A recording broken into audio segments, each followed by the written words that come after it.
Comment est-ce que j'ai gagné 103 724 euros en 5 jours? C'est le sujet du podcast du jour. Je suis Nico Pen et bienvenue dans le business de la connaissance où, tel des alchimistes, nous allons apprendre à transformer tes connaissances en or. Alors avant toute chose, désolé, mais non, je n'ai pas gagné 103 724 euros, du moins pas en 5 jours. Et justement, si je te parle de cela, c'est pour revenir sur ce type de titre-là et sur des choses que l'on va retrouver de temps à autre sur l'infoprenariat. Et il me semblait nécessaire de faire un point sur ce type de titre-là, sur ce type de promesse-là, sur ce type d'accroche pour ton bien, purement et simplement. Parce que à un moment donné, je pense qu'il est nécessaire de, remettre un petit peu l'église au centre du village. Et moi, mon objectif au travers de ce podcast, au travers de tout ce que j'ai envie de t'enseigner, c'est de te donner des choses qui vont t'éviter de faire les mêmes erreurs que moi et qui vont t'éviter aussi de croire certaines choses ou de tomber dans certaines problématiques, dans certains pièges, dans certaines difficultés ou dans certains mensonges liés à ce que tu vas pouvoir vivre au travers de l'infoprenariat. Alors pour cela, donc, on va revenir sur cette accroche. Alors effectivement, comme tu peux l'imaginer, sur ce podcast, et je ne m'en cache pas, j'ai utilisé ce titre pour que tu puisses cliquer derrière. Maintenant, derrière cette accroche, je vais te donner en toute transparence et en toute honnêteté, en toute sincérité, ce que j'en pense. Pour cela, on va prendre un exemple. On va prendre l'histoire de Christophe Wiener. Christophe Wiener vient de dire qu'il a fait 503 805 euros avec son dernier lancement qu'il a réussi à générer en l'espace de 4 jours. Ah, il a été meilleur que moi, Christophe Wiener. Hein. Moi, je l'ai fait en 5 jours, lui, il en fait 4 et il a fait du x5. Et au-delà de ça, est-ce que c'est vrai? Est-ce que c'est faux? Et qu'est-ce qui se cache derrière? Alors, un titre, déjà, on va revenir sur la notion de titre. Sur la notion d'un titre accrocheur. Pour moi, un titre, alors on va parler du mot putaclic, du mot clickbait, moi je préfère utiliser ce mot-là, qui est l'incitation au clic. Effectivement, il peut y avoir une certaine montée d'enchères, mais du moment que le titre fait sens, que le titre apporte un message, et que le message est en cohérence avec le titre, pour moi, c'est pas ça qui va me déranger. D'ailleurs, c'est pas pour rien, encore une fois, que j'ai fait comment j'ai gagné 103 724 euros en 5 jours. Parce que derrière, le message est en lien avec ça. Donc ça, c'est le premier point. C'est la notion de titre. Maintenant, là où ça va être borderline, c'est lorsque le titre ne va pas être en lien direct avec le contenu, ou de même va être limite mensonger. Et c'est là qu'on va avoir ce fameux mot qu'on retrouve beaucoup dans le domaine des youtubeurs, le mot putaclic. Et bien souvent, il y a certains youtubeurs qui se sont fait attaquer sur ces mots-là. Alors justement, d'ailleurs, petite parenthèse sur les titres. Comme tu le sais, tu as ma formation Transformer vos connaissances, un produit rentable qui est en lien juste en dessous. Et là, tu regarderas sur le bon de commande, je t'explique comment faire des bons titres avec la fameuse machine à idées. Où là, tu vas avoir pas mal d'infos qui vont t'aider à trouver la bonne dynamique pour faire des titres. Et notamment, un bon titre est un titre qui suscite l'intérêt, qui va soit répondre à un besoin, qui va soit répondre à une attente, ou soit attirer la curiosité, voir les différents points. Et d'ailleurs, ce titre-là, comment j'ai gagné 103 724 euros en 5 jours, répond à ces différentes choses. 1. Il répond à la curiosité. 2. Il donne une promesse qui dit « moi aussi je peux y arriver derrière » ou « ça a l'air d'être possible, comment il a fait et comment je pourrais moi-même faire ». Et donc du coup, ça va amener la curiosité. Donc là, jusque-là, ok, on est sur quelque chose de bien.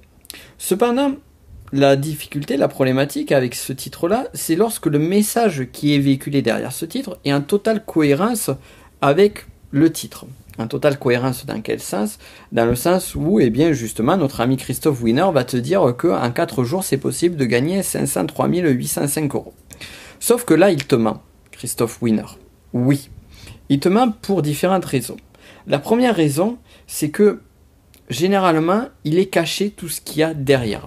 C'est-à-dire qu'effectivement, un processus, une campagne de lancement, peut te permettre en quelques jours de faire un gros chiffre d'affaires. Mais c'est en faisant omission de tout le travail qui est en amont. Et notre ami Christophe Wiener, s'il a fait ce type de lancement-là, il est fort probable qu'il a peut-être bossé pendant 3 mois, pendant 6 mois, voire pendant 1 an, avant d'arriver là-dessus. Ça, c'est le premier point que tu dois savoir.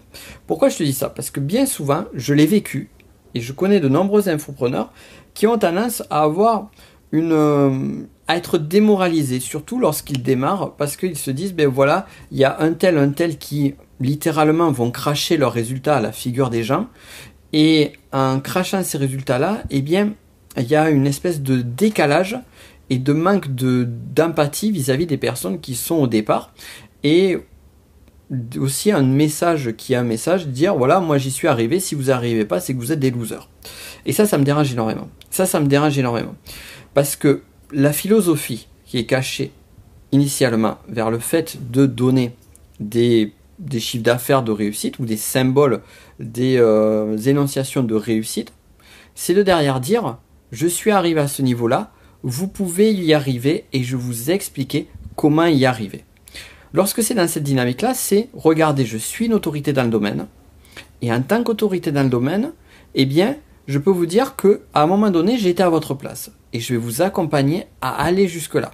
Donc du coup, on va sentir déjà l'autorité de la personne, et en même temps, on va se sentir en lien et se dire c'est possible pour moi.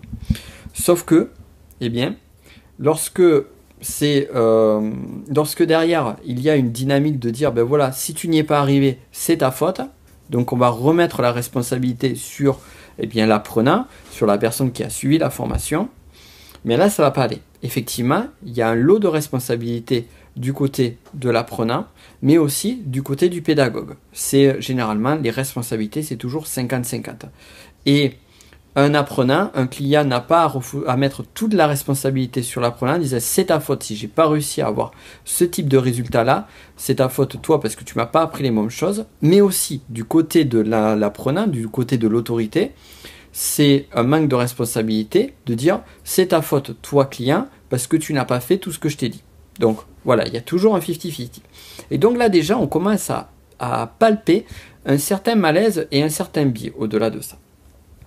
Alors aux États-Unis, ce qui est intéressant, c'est que si tu regardes les marketeurs américains, généralement, il y a toujours un petit texte en bas des pages de vente de certains grands webmarketeurs américains, où il est toujours marqué les chiffres qui sont donnés, toutes les infos qui sont là sont juste à titre indicatif.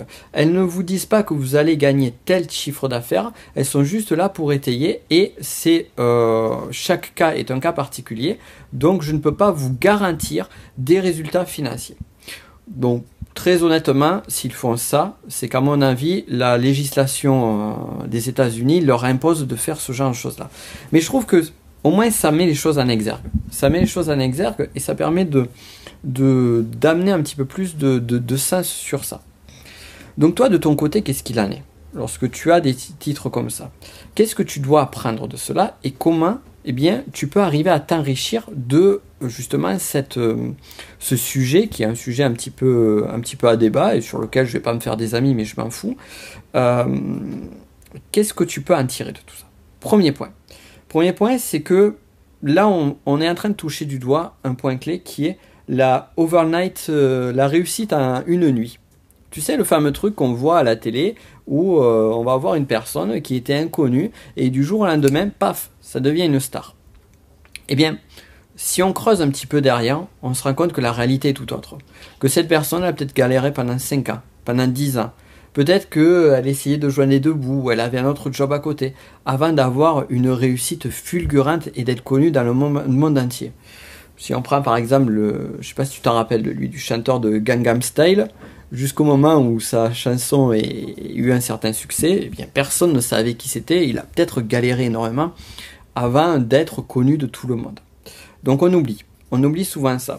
Et j'avais vu, alors j'ai plus le chiffre exact, j'ai plus les données exactes, mais je crois que sur une carrière artistique, la moyenne pour qu'il y ait une véritable réussite de toutes les stars qu'on va voir dans le domaine musical, dans le domaine du cinéma et autres, généralement c'est en moyenne 10 ans de galère. Donc ça, il faut garder en tête. C'est-à-dire qu'une personne qui peut arriver à faire un chiffre d'affaires très rapidement ne va pas y arriver comme ça du jour au lendemain. Il y a certains qui y arrivent en quelques temps, mais tout le monde ne va pas le faire. Ça va demander du temps, du travail et des bonnes périodes de galère qui sont souvent obscures et poussées et bien cachées derrière. D'ailleurs, tu vois, moi je me cache pas de te dire les différentes galères que j'ai pu avoir au fur et à mesure des années. Donc ça, c'est le premier point. Second point, c'est aussi, à un moment donné, c'est quoi qui se cache derrière les chiffres. Les chiffres, on peut leur faire dire tout et n'importe quoi. Des statistiques, ça ne veut absolument rien dire. On va voir certains politiciens qui vont prendre des statistiques de l'INSEE, on va voir certains qui vont prendre des données scientifiques. Alors déjà, c'est toujours bien de remettre les choses en exergue. C'est d'où viennent ces chiffres, quels sont-ils, qu'est-ce qui se cache derrière.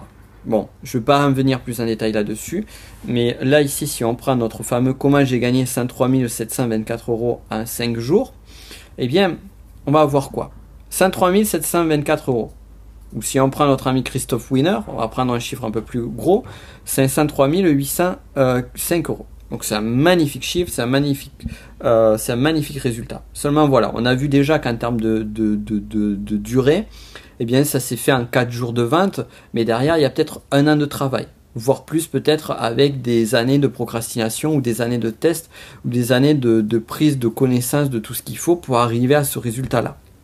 C'est à un moment donné, à quel moment débute le chemin? Ça, c'est une grande question. Mais là, on n'est plus sur de la philosophie.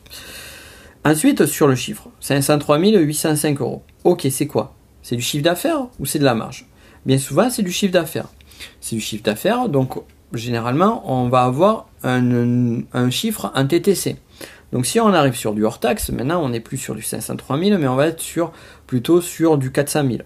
Donc ça, c'est pas la même chose. Ensuite, ok, donc chiffre d'affaires, marge. Mais si c'est un type de lancement, quel type de lancement c'est? Est-ce que ça a été fait avec de la publicité derrière? Est-ce que ça a été fait avec de l'affiliation? Si c'est fait avec de l'affiliation, donc il y a de l'argent qui a été reversé à des affiliés. Quel est le montant? Quel est le pourcentage? Est-ce que c'est 30%? Est-ce que c'est 40%? Donc déjà, on voit que la part du gâteau de 503 000 euros peut descendre rapidement jusqu'à sur 250 000 euros, voire peut-être 200 000 euros. Ensuite, si on rajoute autre chose, si on rajoute tout ce qu'il y a derrière, les frais, tous les frais engendrés pour le montage, pour la vidéo, pour tous les prestataires qui vont être derrière, ben, là déjà on va réduire. Ensuite, on va prendre aussi le taux de remboursement. Alors, quel est le taux de remboursement qu'il y a derrière? Est-ce que c'est un taux de remboursement de 3%, de 5%, de 10%? Si c'est un taux de remboursement de 10%, déjà, c'est pas la même chose. Donc voilà, tout ça n'est pas pour minimiser ces résultats-là. Tout ça n'est pas pour décrier tout cela. C'est juste pour remettre des choses en perspective. Et c'est juste, encore une fois, par rapport à toi, sur ta vision des choses, sur ta façon de voir ce milieu-là, cet univers-là, de bien faire la part des choses. Et de savoir que finalement un chiffre peut tout et rien dire, et qu'au-delà de ça, eh bien, derrière cela, il y a différentes choses. Et la bonne nouvelle, parce qu'il y a quand même du très bon là-dessus, c'est que finalement c'est possible. C'est possible de faire ces chiffres-là, c'est possible de faire beaucoup plus. La moins bonne nouvelle, c'est que derrière, il est nécessaire de creuser un petit peu plus. Et surtout, de ne pas se laisser bercer par le chant des sirènes. Et d'aller voir un petit peu plus loin. Et c'est justement en allant voir un petit peu plus loin que tu vas pouvoir éviter des fausses illusions, des faux espoirs. Et penser qu'avec très peu de travail, et bien là, hop, à un claquement de doigts, et bien tu vas devenir le prochain multimillionnaire. Donc ça, c'est bien de le savoir. Ça donne aussi beaucoup plus de motivation, beaucoup plus de dynamique sur des personnes qui, voilà, peut-être que ça fait 1 an, 2 ans, 3 ans, 4 ans que tu es dans ce milieu, 4 ans que tu bosses sur ton activité, 4 ans que tu essayes d'en vivre, et te dire, ben voilà, la réalité est tout autre, et la réalité, même si aujourd'hui elle peut être un petit peu difficile pour toi, elle n'est pas forcément à la hauteur de tes attentes, eh bien, les choses peuvent s'améliorer grandement. Donc voilà, on a fait un petit peu le tour là-dessus. J'avais dit ce que j'allais dire. Je pense que j'aurai d'autres choses à dire sur le sujet. En attendant, j'espère que tu as aimé ce podcast. Et si tu veux aller plus loin, ce que je t'invite à faire, c'est regarder encore une fois en description une formation qui a un tarif vraiment plus qu'accessible. Les 2 formations, donc transformer vos connaissances en produits rentables. Et sur le bon de commande, tu as la machine à idées pour trouver des bons titres, des titres qui soient des titres accrocheurs sans forcément rentrer dans du putaclic. Et là, au moins, on va pouvoir aller un petit peu plus loin et je vais pouvoir te parler un petit peu plus justement aussi de la notion d'argent aussi avec quel est le tarif, que tu dois mettre sur tes formations, quel est le tarif juste et quelle est la bonne méthode, la bonne stratégie, la bonne pédagogie qui va faire que tu vas pouvoir faire du contenu de qualité, des formations de qualité. Et rester toi-même, ne pas tomber dans certains biais qui vont être des biais justement du celui qui a la plus grosse. Et à partir de ça, eh bien au moins ça sera beaucoup plus simple, tu seras beaucoup plus aligné avec toi-même. Tu vois, là j'ai fait ce titre-là, tu comprends le message derrière, mais tu ne me verras pas faire de 0 à X milliers d'euros sur des titres. C'est pas le genre de la maison. Nous, on est sur notre dynamique et on est surtout là sur du long terme parce que on est là aujourd'hui et je sais pas toi, mais moi je serai encore là dans 10 ans. D'ici là, je te souhaite une bonne journée et on a le temps de faire du chemin ensemble. Bise. Et voilà, tu viens d'écouter un des épisodes de mon podcast, Le business de la connaissance. Alors, si tu veux aller beaucoup plus loin et suivre l'intégralité des podcasts sur ce sujet-là, je t'invite à regarder en description de cette vidéo. Tu trouveras le lien pour pouvoir t'abonner à mon podcast, Le business de la connaissance. Et ainsi, on pourra aller beaucoup plus loin ensemble. D'ici là, je te souhaite une excellente journée.